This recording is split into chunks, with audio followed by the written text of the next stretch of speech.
Nagluluksa ngayon ang isang pamilya sa Amerika matapos matagpuang patay sa kanyang kwarto ang kanilang 12 anyos na dalagita.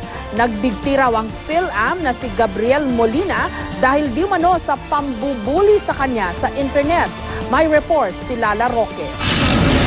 Bumuhos ang nakikisimpatya sa pamilya ni Gabriel Molina mula sa Queens sa Amerika. Ang 12 taong gulang na PhilAm nagpakamatay dahil umano sa cyberbullying. Bago raw nagbigti si Gabi sa loob ng kanyang kwarto, nag-iwan ito ng sulat na nagdetalye ng pambubuli sa kanya. Ayon sa pulisya, kinuha muna nila ang 2 computer sa bahay ng mga Molina para masuri.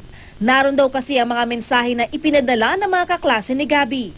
Bukod dito, ayon sa ina ni Gabi, isa sa mga kaeskwela ni Gabi ang nag-upload ng video sa YouTube kung saan may kaaway ito na isa pa nilang kaklase. Nagreklamo raw ang mga Molina pero hindi agad natanggal ang video. Matalino raw na estudyante si Gabi.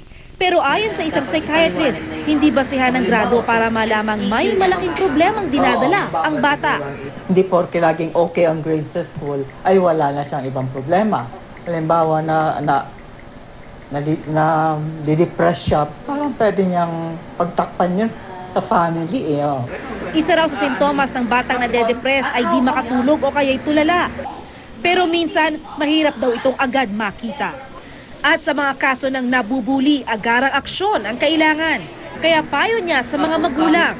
Ngayon na nagka-computer, mas challenging ngayon pag-handle ng mga bata. Pagdating ng anak mo, pwede mo, kumusta sa school, ganon-ganon, mas makakabuti yon, di ba? O, kasi mayroong bata na tahimik eh. Lalo na pag binubuli, parang ayaw nga nilang malaman sa bahay. Ang DepEd aminadong seryosong problema ang pambubuli sa mga eskwelahan.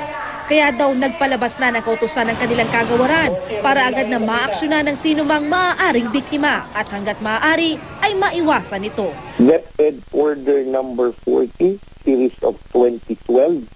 Ito po yung natawag nating Child Protection Policy ng ating kagawaran para po maproteksyonan ang ating mga anak sa lahat po ng uri ng pang-aabuso o pambubuli at kasama na po dyan ang cyberbullying. Lala Roque, GMA News.